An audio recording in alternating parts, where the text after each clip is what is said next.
네, 기독교의 기본 진리 계속해서 하겠습니다. 저자는 존 스토트입니다. 올바른 접근, 태초의 하나님이 이것은 누구나 다 아는 성경의 첫 구절이다. 네, 영국인이기 때문에 이제 유럽인이기 때문에 누구나 다 안다고 하지만 또 아시아나 아프리카 이런 데서는 태초의 하나님이 In the beginning God created the heavens and the earth 이거는 모르죠. 네, 이 구절은 천지창조의 이야기나 창세기의 도입부 이상의 의미를 지니고 있다. 성경 전반을 이해하게 하는 열쇠를 제공해 줄 뿐만 아니라 성경의 종교는 하나님께서 시작하신 종교임을 말할 수 있는 것이다. 이제 태초에 하나님이 천지를 창조하셨다라는 첫 구절을 믿지 못하면 계속 못 믿습니다. 그래서 태초에 하나님이 천지를 만드셨다를 믿는 믿음으로 구약 성경을 읽어 나가고 또 마태복음 1장 1절에 아브라함과 다윗의 자손 예수 그리스도의 주인이 알러지 족보 세계라 아멘 주 예수여 다시 오시옵소서 요한계시록 마지막 장 마지막 절까지 믿는 믿음을 얻게 됩니다. 곧 하나님이 창조주가 되신다, 시작하시고 끝내시는 분이 되시다를 말합니다. 당신은 하나님을 기습할 수 없다. 결코 하나님보다 앞설 수 없다. 항상 하나님께서 먼저 행하신다. 그분은 태초에 거기 계신다. 인간이 생기기 전 하나님께서는 활동하셨다. 인간이 하나님을 찾으려고 하기 전 하나님께서는 인간을 찾으셨다. 성경에서 우리는 하나님께서 인간을 찾아오시는 것을 보지 인간이 하나님을 찾는 것을 보지 못한다. 이걸 비유로 하면 화가가 그림을 그립니다. 그 그림 세계 안에 등장인물도 있고 사랑 슬픔도 있고 자연도 있고 다 있어요. 그런데 그 자연 세계 안에 등장인물이 그 화가가 그린 그림 안에서 화가를 만날 수는 없죠. 화가는 그림 세계보다 커요. 화가는 그림 밖에 있습니다. 마찬가지로 하나님은 천지를 만드신 분으로 천지보다 크십니다. 그래서 하나님이 찾아오셔야 사람이 창조주를 만날 수 있는 거지 사람이 창조주를 찾아가서 만날 수 있는 것은 아니에요.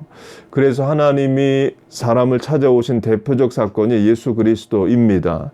예수님이 사람의 몸을 입고 아기로 오시고 또 십자가를 몸으로 지시고 죽으시고 또 부활하셨어요. 그걸 우리가 다시 한번 기억하고 묵상하는 사순절 절기에 들어와 있습니다. 많은 사람들은 하나님을 먼 곳에 있는 보좌에 편안히 앉아 인간의 필요에는 개의치 않고 무관심하게 동떨어져 있다가 인간의 간청에 못 이겨 행동을 취하는 분으로 상상한다. 그러나 이것은 아주 그릇된 견해이다. 성경이 보여주는 하나님은 인간이 아직 어둠 속에 묻히고 죄에 빠져 하나님께 돌아갈 생각을 하기도 전에 보좌에서 일어나 영광을 버리시고 자신을 낮추사 인간을 찾으시는 하나님이시다. 이 하나님의 주권적이고 주도적인 행위는 여러 방법으로 나타난다. 그분은 창조 때에 주도권을 잡으셔서 우주 만물을 생기게 하셨다. 태초에 하나님이 천지를 창조하시니라. 창세기 1장 1절. 그분은 계시에서도 주도권을 잡으셔서 자신의 성품과 뜻을 인류에게 알리셨다. 옛적의 선지자들로 여러 부분과 여러 모양으로 우리 조상들에게 말씀하신 하나님이 이 모든 날 마지막에 아들로 우리에게 말씀하셨으니 히브리서 1장 1절에서 2절 그분은 또 구원에서도 주도권을 잡으셔서 인간을 죄로부터 자유하게 하시려고 예수 그리스도로 오셨다. 하나님이여 그 백성을 돌아보사 속량하시며 하나님은 일하시고 오늘도 역사하시고 주도권을 갖고 계십니다. 이걸 지금의 코로나 바이러스 사태로 연결하면 사람이 이해하지 못하는 큰 슬픔과 두려움 가운데 있습니다. 그러나 이것도 하나님이 아시고 허락하신 사건이죠. 하나님 손 밖에서 out of control로 이루어지는 일은 없습니다. 하나님 다 아시는데 우리가 고난과 어려움을 당하는 거예요. 욥기의 예가 그거죠. 욥이 고난을 당하는 것을 하나님은 다 아십니다. 그리고 통제하셔요. 욥이 당장 이해를 못할 뿐입니다. 오늘 우리도 마찬가지예요. 너무나 두렵고 슬프고 걱정되고 안타까운 상황에 있지만 하나님은 이 가운데 일을 하시고 계획하시고 하나님의 일꾼들을 부르시고 역사를 이루어 가십니다. 뭔가를 바꾸려고 하시는 것 같아요. everyone stop. 모두 다 멈춰. all freeze. 다 멈춰 하시고 renew, reboot, rejuvenate, restart 하시는 것과 같아요. 그래서 이 어려운 때 우리가 더 하나님을 신뢰하고 하나님이 하실 일에 대한 확신을 가져야겠습니다. 하나님께서 창조하셨다. 하나님께서 말씀하셨다. 하나님께서 행동하셨다. 여기다 제가 문장을 더 붙이면 하나님께서 끝내신다. 예수님의 재림으로 말미암아 첫 창조가 끝나고 새하늘과 새 땅이 임하게 되죠. 하나님께서 주도권을 행사하신 이 세 가지 영역에 관한 진술은 성경의 신앙을 요약한 것이다. 본서에서 관심을 두는 것은 둘째, 셋째 영역인데 그것은 기독교가 예수 그리스도라는 역사상의 인물에서 시작되었기 때문이다. 하나님께서 말씀하셨다면 세상을 향한 그의 최후이자 가장 위대한 말씀은 예수 그리스도이다. 하나님께서 행하셨다면 그의 가장 숭고한 행위는 예수 그리스도를 통한 세상의 구속이다. 하나님께서는 예수 그리스도를 통해 말씀하셨고 행하셨다. 이게 요한복음이 말하는 태초에 말씀이 계시니라. 말씀이 하나님과 함께 하셨으니 육신이 되어 우리 가운데 거하심에, 그러니까 예수님이 하나님의 말씀이시죠. 그로 말미암지 않고는 창조되지 않은 것이 없다. 예수님이 하나님의 말씀으로 창조사역에도 동참을 하셨습니다. 하나님께서는 무엇인가 말씀하셨고 무엇인가 행하셨다. 이것은 기독교가 단지 경건한 말로 그치는 것이 아님을 말한다. 기독교는 종교 사상들을 모아놓은 것이 아니다. 규칙이나 일련의 도덕적 훈계들을 모아놓은 것도 아니다. 기독교는 복음, 즉 소식이다. 물론 성경 안에 윤리 도덕적 가르침이 있습니다. 산상수훈 같은 경우가 대표적인 예이고요. 율법에도 상식에 기반한 윤리 도덕적 훈계들이 있습니다. 부모를 공경하라, 이런 말이 또 대표적인 예이죠. 그러나 윤리 도덕 교과서는 아닙니다. 기독교는 구원의 좋은 소식이에요. 그것은 사도 바울이 기록한 것처럼 예수 그리스도 그의 아들에 관한 하나님의 복음이다. 이는 인간에게 무엇을 해달라고 보내온 초대장과는 근본적으로 다르다. 인간을 위해 하나님께서 그리스도 안에서 이루신 것에 대한 최고의 선언이다. 하나님이 하신 일을 믿으라는 거예요. 인간은 무한히 의문을 갖는 피조물이다. 인간의 마음이 그렇게 만들어졌기 때문에 그만둘 수가 없다. 인간은 항상 미지의 세계를 파고든다. 지칠 줄 모르는 정력으로 지식을 추구한다. 인간의 삶은 발견을 위한 항해이다. 그는 항상 의문을 갖고 탐구하고 조사하고 연구한다. 그칠 줄 모르는 왜에 대해서 벗어날 줄을 모른다. 그런데 인간의 생각이 하나님께 이르게 되면 좌절감을 느낀다. 어둠 속에서 더듬거리며 찾는 것이다. 인간은 그 어두움의 심연에서 몸부림을 친다. 이것은 이상한 일이 아니다. 하나님께서는 어떠한 분이시든 여하간 영원 불면하신 분이신데 반하여 인간은 유한하고 반드시 멸망할 수밖에 없는 피조물이기 때문이다. 하나님께서는 모든 면에서 우리의 이해 차원을 넘는 분이시다. 당연하죠. 만약에 하나님이 우리의 인간 이해로 다 이해가 된다면 그건 철학이지 하나님이 아닙니다. 사람의 머리로 하나님을 다 이해할 수가 없어요. 이는 피조물과 피조물과의 관계도 마찬가지입니다.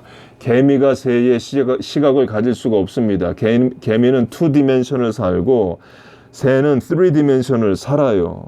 개미는 새의 시각을 가질 수가 없어요. 같은 피조물끼리도 이해 못하는 부분이 있는데 어떻게 피조물이 창조주 하나님을 이해하겠습니까? 그래서 터툴리안 같은 교부는 나는 하나님을 이해할 수가 없어서 믿는다라는 말을 했어요.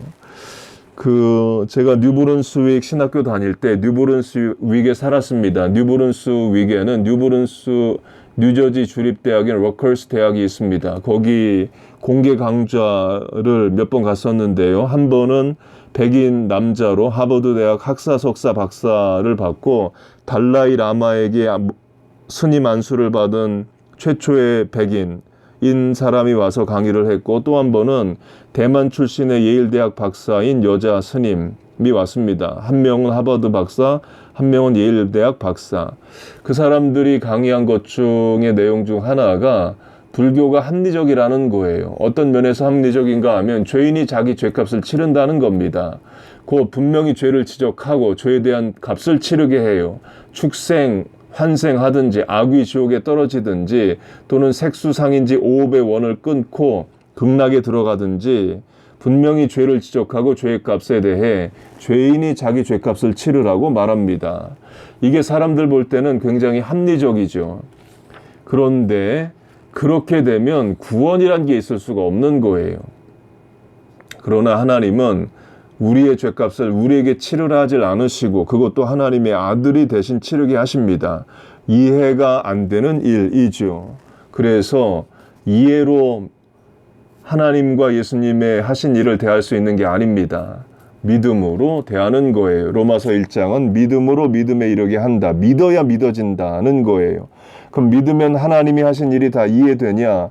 이해 안 될 수 있습니다. 우리가 하나님의 창조를 믿는다고 해서 천지 창조를 다 이해할 수 있는 것이 아닙니다. 우리가 예수님의 동정녀 탄생을 믿는다고 해서 동정녀 탄생을 과학적으로 설명할 수 있는 건 아니에요. 믿음으로 믿음에 이르게 됩니다. 그래서 계속 읽습니다. 그래서 우리의 지성이 다른 과학 영역에서 아무리 놀랍고 효과적인 도구라 하더라도 이 부분에서는 전혀 도움이 되지 못한다. 우리의 지성은 하나님의 무한하신 생각에까지 오르지 못한다. 오르는 사다리가 없는 것이다. 다만 무한히 깊고 넓은 심연만 있을 뿐이다. 내가 하나님의 오묘함, 기품을 어찌 측량하며 전능자를 어찌 온전히 알겠느냐. 욥기 11장 7절. 욥은 그것이 불가능하다고 결론 지었다. 욥이 겪는 고난을 하나님이 설명을 욥에게 안 해주십니다. 설명해 주셔도 욥은 깨닫지를 못해요. 요셉도 마찬가지죠. 하나님이 17살에 요셉에게 나타나셔서 너 앞으로 13년 동안 죽도록 고생할 거야. 노예로 팔려가고 감옥에도 들어갈 거야. 13년 지나면 애굽의 총리가 돼. 너 할래? 그러면 욥이 하겠습니까? 나 평범한 소시민으로 아버지와 같이 살겠습니다. 엄마 일찍 돌아가시고 동생 하나 베냐민은 엄마 얼굴도 모르고 크고 있는데 동생 돌봐야 되고 아버지 내가 사랑을 받고 살아야 됩니다. 애굽의 총리 아내도 좋으니까 그런 일 없게 해주세요. 그렇게 나오겠죠. 하나님이 인간에게 다 설명 안 하십니다. 저와 여러분에게도 설명 안 하셔요. 그럼 뭐냐? 그 대신 믿음을 주셨습니다. 어려울 때 쓰라고 믿음 주셨고 이해 안 되는 일을 겪을 때 쓰라고 우리에게 믿음을 주셨어요. This is the time to use faith in us. 우리가 믿음을 쓸 때입니다. 이 어려운 이 코로나 바이러스 때에 두렵고 떨리고 걱정되는 이 상황에서 우리가 해야 할 일은 하나님을 믿고 믿음으로 반응하는 일입니다.